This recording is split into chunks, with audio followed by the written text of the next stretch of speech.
भारत में चाणक्य से पूर्व कई महान नीतिज्ञ हुए, जैसे भीष्म, विदुर, मनु, चरवाक, शुक्राचार्य, बृहस्पति, परशुराम, गर्ग आदि अनेक नीतिज्ञ हुए हैं। चाणक्य के बाद भी कई महान नीतिज्ञ हुए हैं, जैसे भर्तृहरि, हर्षवर्धन, वाणभट्ट आदि। विदुर धृतराष्ट्र के सौतेले भाई थे, जो एक दासी के पुत्र थे। आओ जानते हैं कि वह अपनी नीतियों में क्या खास 20 बातें कहते हैं। महात्मा विदुर कहते हैं कि जिस धन को अर्जित करने में मन तथा शरीर को कलेश हो, धर्म का उल्लंघन करना पड़े, शत्रु के सामने अपना सिर झुकाने की बाध्यता उपस्थित हो, उसे प्राप्त करने का विचार ही त्याग देना सर्वश्रेष्ठ है। पराई स्त्री का स्पर्श, पराय धन का हरण, मित्रों का त्याग रूप, ये तीनों दोष क्रमश काम, लोभ और क्रोध से उत्पन्न होते हैं। जो विश्वास का पात्र नहीं है, उसका तो कभी विश्वास किया ही नहीं जाना चाहिए, पर जो विश्वास के योग्य है, उस पर भी अधिक विश्वास नहीं किया जाना चाहिए। विश्वास से जो भय उत्पन्न होता है, वह मूल उद्देश्य का भी नाश कर डालता है।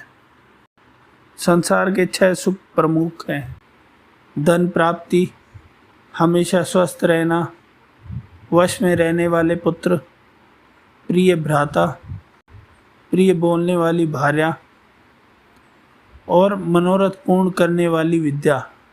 अर्थात इन 6 से संसार में सुख उपलब्ध होता है। बुद्धिमान व्यक्ति के प्रति अपराध कर कोई दूर भी चला जाए तो चैन से न बैठे, क्योंकि बुद्धिमान व्यक्ति की बाहें लंबी होती है और समय आने पर वह अपना बदला लेता है।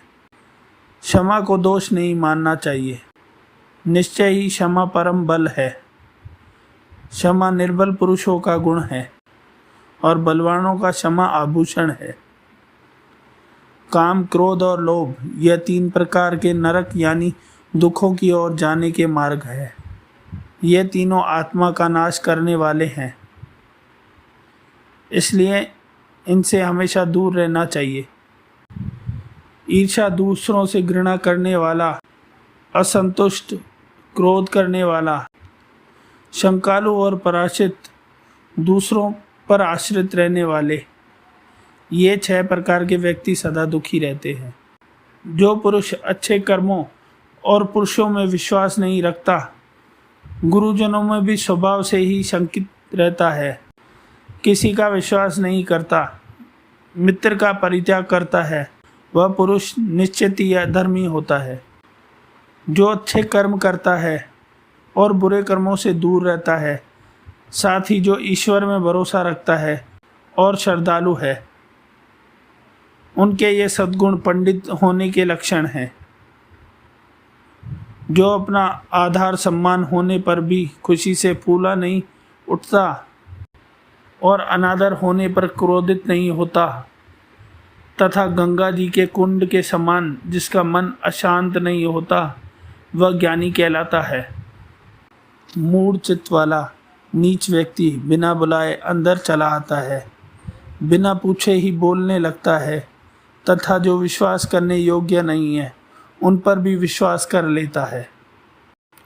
जो बहुत धन, विद्या तथा ऐश्वर्य को पाकर भी इठलाता नहीं, वह पंडित कहलाता है। मनुष्य अकेला पाप करता है और बहुत से लोग उसका आनंद उठाते हैं। आनंद उठाने वाले तो बच जाते हैं, पर पाप करने वाला दोष का भागी होता है। किसी धनुर्धर वीर के द्वारा छोड़ा हुआ बाण संभव है, किसी एक को भी मारे या ना मारे, मगर बुद्धिमान द्वारा प्रयुक्त की हुई बुद्धि राजा के साथ साथ संपूर्ण राष्ट्र का विनाश कर सकती है। विदुर धृतराष्ट्र को समझाते हुए कहते हैं, राजन, जैसे समुद्र पार जाने के लिए नाव ही एकमात्र साधन है, उसी प्रकार स्वर्ग के लिए ही सत्य ही एकमात्र सीढ़ी है, कुछ और नहीं। किंतु आप इसे नहीं समझ रहे हैं। केवल धर्म ही परम कल्याण कारक है। एकमात्र क्षमा ही शांति का सर्वश्रेष्ठ उपाय है। एक विद्या ही परम संतोष देने वाली है। और एकमात्र अहिंसा ही सुख देने वाली है।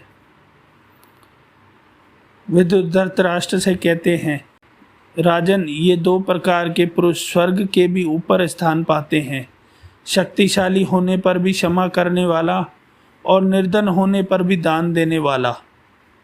काम, क्रोध और लोभ ये आत्मा का नाश करने वाले नरक के 3 दरवाजे हैं, अतः इन तीनों को त्याग कर देना चाहिए।